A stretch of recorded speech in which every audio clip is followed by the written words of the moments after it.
Olá, irmãos amados, graça e paz a todos. Sejam muito bem-vindos a mais um vídeo do canal Uma Mente em Cristo. Eu sou a Kíssila e hoje, para a honra e glória do nosso Pai, faremos a leitura do 234º dia, seguindo com o livro de Jó, capítulo 4, versículo 1 ao capítulo 7, versículo 21. 1 Coríntios 14, versículos 20 ao 40. Salmos 37, versículo 27 ao 40 e Provérbios, capítulo 21, versículo 27. Amados, antes de iniciarmos a leitura, vamos agradecer ao nosso Pai e pedir a direção para o estudo? Pai amado, graças te damos por tudo. Te agradecemos pelo teu amor, pelo teu cuidado e te pedimos perdão por todos os nossos pecados, pois somos errantes e totalmente dependentes da tua misericórdia.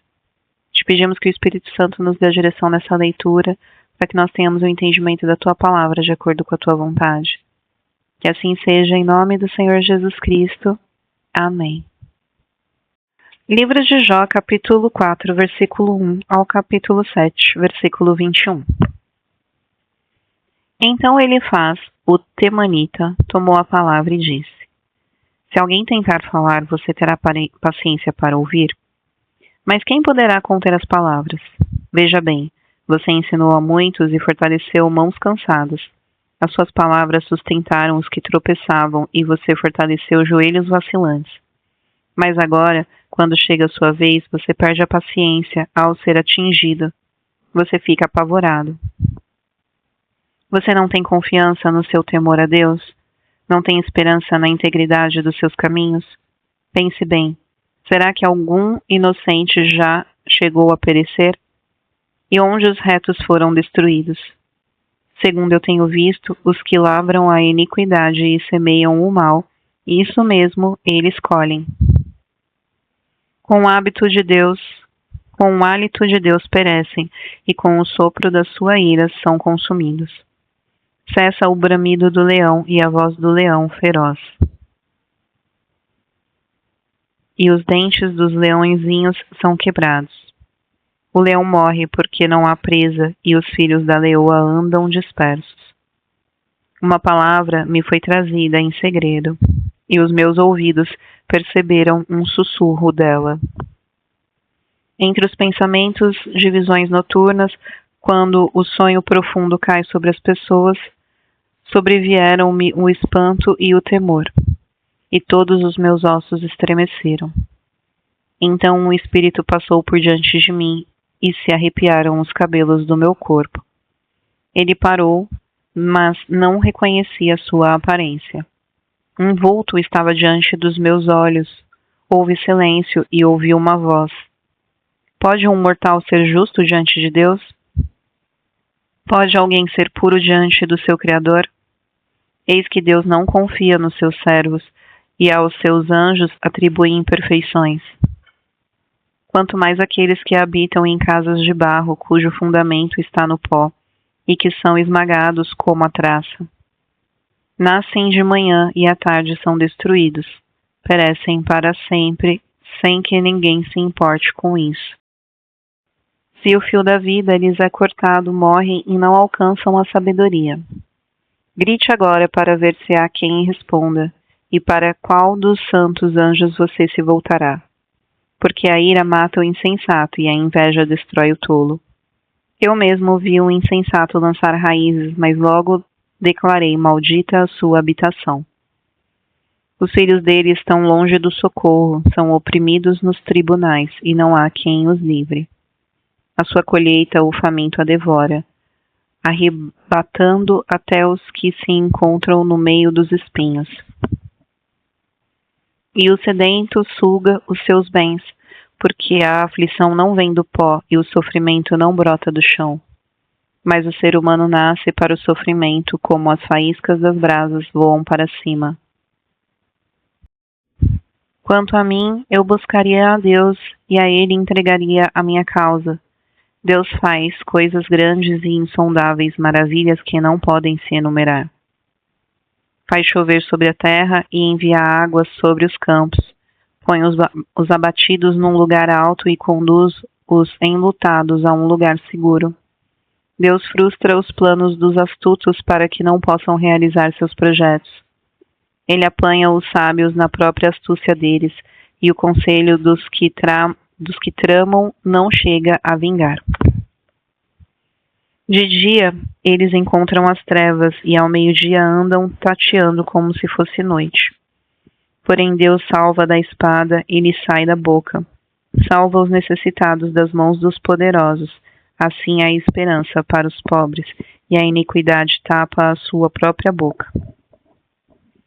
Bem-aventurado é aquele a quem Deus suplica, portanto, não despreze a disciplina do Todo-Poderoso. Porque ele faz a ferida, e ele mesmo a faz sarar. Ele fere, e as suas mãos curam. De 6 angústias ele o livrará, e na 7ª o mal não tocará em você. Na fome ele livrará você da morte, na guerra do poder da espada. Você estará abrigado do açoite da língua, e quando vier a destruição, não ficará com medo. Da destruição e da fome você dará risada, e dos animais da terra não terá medo. Porque com as pedras do campo você fará aliança, e os animais selvagens viverão em paz com você. Saberá que a sua tenda está em paz, percorrerá as suas posses, e não achará falta de nada. Saberá que a sua descendência se multiplicará, e que a sua posteridade será como a erva da terra. Em robusta velhice você descerá à sepultura, como se recolhe o feixe de trigo no tempo certo. Veja bem, isto é o que investigamos, e assim é. Ouça e medite nisso, para o seu bem. Então Jó respondeu: Ah, se a minha queixa de fato pudesse ser pesada e contra ela numa balança se pusesse a minha miséria, esta na verdade pesaria mais que a areia dos mares.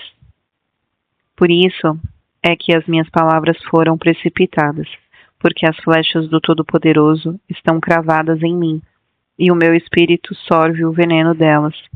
Os terrores de Deus se armaram contra mim. Será que o jumento selvagem zurra quando está junto à relva?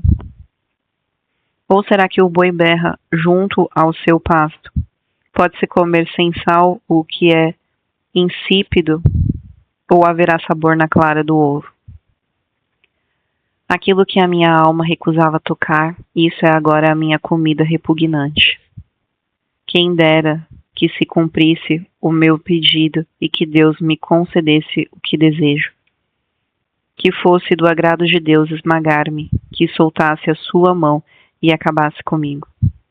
Isto ainda seria a minha consolação, e eu saltaria de contente na minha dor, que é implacável, porque não tenho negado as palavras do santo.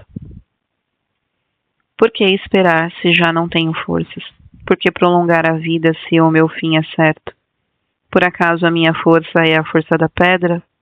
Ou é de bronze a minha carne? Não encontro socorro em mim mesmo? Foram afastados de mim os meus recursos. Ao aflito deve o amigo mostrar compaixão, mesmo ao que abandonou o temor do Todo-Poderoso. Meus irmãos me enganaram, são como o ribeiro, como a torrente que transborda no vale, turvada com o gelo e com a neve que nela se esconde. Torrente que seca quando o tempo aquece e que no calor desaparece no seu lugar. As caravanas se desviam dos seus caminhos, sobem para lugares desolados e perecem. As caravanas de Temá procuram essa torrente. Os viajantes de Sebá por elas suspiram. Ficam envergonhados por terem confiado quando chegam ali. Ficam decepcionados. Assim também vocês não me ajudaram em nada. Veem os meus males e ficam com medo. Por acaso pedi que me dessem recompensa? Ou que da riqueza de vocês me trouxessem algum presente? Será que pedi que me livrassem do poder do opressor? Ou que me resgatassem das mãos dos tiranos? Ensinem-me e eu me calarei. Mostrem-me em que tenho errado, como são persuasivas as palavras retas. Mas o que é que a repreensão de vocês repreende? Por acaso vocês pensam em reprovar as minhas palavras, ditas por um desesperado ao vento? Até sobre o órfão vocês lançariam sortes e seriam capazes de vender um amigo. Agora, pois, tenham a bondade de olhar para mim e vejam que não estou mentindo na cara de vocês. Por favor, mudem de parecer e que não haja injustiça. Mudem de parecer e a justiça da minha causa triunfará. A iniquidade em meus lábios? Será que a minha boca não consegue discernir coisas perniciosas? Não é verdade que a vida do ser humano neste mundo é uma luta sem fim? Não são os seus dias como os de um trabalhador diarista? Como o escravo que suspira pela sombra e como o trabalhador que espera pelo seu salário? Assim me deram por herança meses de desengano e me proporcionaram noites de aflição. Ao deitar-me, pergunto, quando me levantarei? Mas a noite é longa e eu estou farto de me virar na cama até o amanhecer. O meu corpo está vestido de vermes e de crostas terrosas. A minha pele racha e de novo forma pus. Os meus dias são mais velozes do que a lançadeira do tecelão e se findam sem esperança.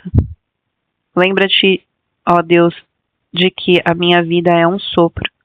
Os meus olhos não tornarão a ver felicidade. Os olhos de quem agora me vê não me verão mais. Os teus olhos me procurarão, mas já terei desaparecido. Assim como a nuvem se desfaz e passa, aquele que desce à sepultura jamais voltará a subir. Nunca mais voltará para a sua casa e o lugar onde mora nunca mais o conhecerá. Por isso, não reprimirei a minha boca, na angústia do meu espírito falarei, na amargura da minha alma eu me queixarei. Será que eu sou o mar ou algum monstro marinho para que me ponhas sob guarda? Quando digo, o meu leito me consolará, a minha cama aliviará a minha queixa, então me assustas com sonhos e me aterrorizas com visões. Por isso prefiro ser estrangulado, antes a morte do que essa tortura. Estou farto da minha vida, não quero viver para sempre. Deixa-me em paz, porque os meus dias são um sopro. Que é o homem para que tu lhe dês tanta importância, para que dês a ele atenção, para que a cada manhã o visites e que a cada momento o ponhas à prova. Até quando não desviarás de mim o teu olhar? Até quando não me darás tempo de engolir a minha saliva? Se pequei, que mal fiz a ti, ó espreitador da humanidade? Por que fizeste de mim o teu alvo, tornando-me um peso para mim mesmo? Por que não perdoas a minha transgressão e não tiras a minha iniquidade? Pois agora me deitarei no pó, e se me procuras, já terei desaparecido. 1 Coríntios capítulo 14, versículos 20 ao 40. Irmãos, não sejam meninos no entendimento. Quanto à maldade, sim, sejam crianças, mas quanto ao entendimento, sejam pessoas maduras. Na lei está escrito: falarei a este povo por meio de homens e de outras línguas, e por meio de lábios de outros povos, e nem assim me ouvirão, diz o Senhor. Portanto, as línguas constituem um sinal não para os que creem, mas para os que não creem. A profecia, no entanto, não é para os que não creem, e sim para os que creem. Assim, se toda a igreja se reunir no mesmo lugar e todos se puserem a falar em línguas, no caso de entrarem pessoas não instruídas ou não crentes, será que não vão dizer que vocês estão loucos? Porém, se todos profetizarem e entrar ali um não crente ou não instruído, ele será convencido por todos e julgado por todos. Os segredos que ele tem no coração se tornarão manifestos, e assim, prostrando-se com o rosto em terra, adorará a Deus, testemunhando que Deus está de fato no meio de vocês. Que fazer então, irmãos? Quando vocês se reúnem, um tem um salmo, o outro tem um ensino, este traz uma revelação, aquele fala uma língua, e ainda outro faz a interpretação. Que tudo seja feito para edificação. No caso de alguém falar em línguas, que não sejam mais do que 2, ou quando muito 3, e isto sucessivamente. E haja também quem interprete. Mas não havendo quem interprete, fique calado na igreja, falando consigo mesmo e com Deus. Tratando-se de profetas, falem apenas 2 ou 3, e os outros julguem. Se, porém, vier uma revelação a alguém que esteja sentado, cale-se o primeiro, porque todos poderão profetizar um após o outro, para que todos aprendam e sejam consolados. Os espíritos dos profetas estão sujeitos aos próprios profetas, porque Deus não é Deus de confusão, e sim de paz. Como em todas as igrejas dos santos, que as mulheres se conservem caladas nas igrejas, porque não lhes é permitido falar, mas estejam submissas, como também a lei o determina. Se, porém, querem aprender alguma coisa, perguntem em casa ao seu próprio marido, porque para a mulher é vergonhoso falar na igreja. Por acaso a palavra de Deus se originou no meio de vocês? Ou será que ela veio exclusivamente para vocês? Se alguém se considera profeta ou espiritual, reconheça que é mandamento do Senhor, ou que reconheça que é mandamento do Senhor o que estou escrevendo para vocês. E se alguém o ignorar, será ignorado. Portanto, meus irmãos, procurem com zelo o dom de profetizar, e não proíbam que se falem em línguas. Tudo, porém, seja feito com decência e ordem. Livro de Salmos, capítulo 37, versículo 27 ao 40. Afaste-se do mal e pratique o bem, e a sua morada será perpétua. Pois o Senhor ama a justiça e não desampara os seus santos. Serão preservados para sempre, mas a descendência dos ímpios será exterminada. Os justos herdarão a terra e nela habitarão para sempre. A boca do justo procede sabedoria, e a sua língua fala o que é justo. No coração ele tem a lei do seu Deus, os seus passos não vacilarão. O perverso espreita o justo e procura tirar-lhe a vida, mas o Senhor não o deixará nas mãos do perverso, nem o condenará quando for julgado. Espere no Senhor e ande nos seus caminhos. Ele o exaltará para que você herde a terra. Você verá quando os ímpios forem exterminados.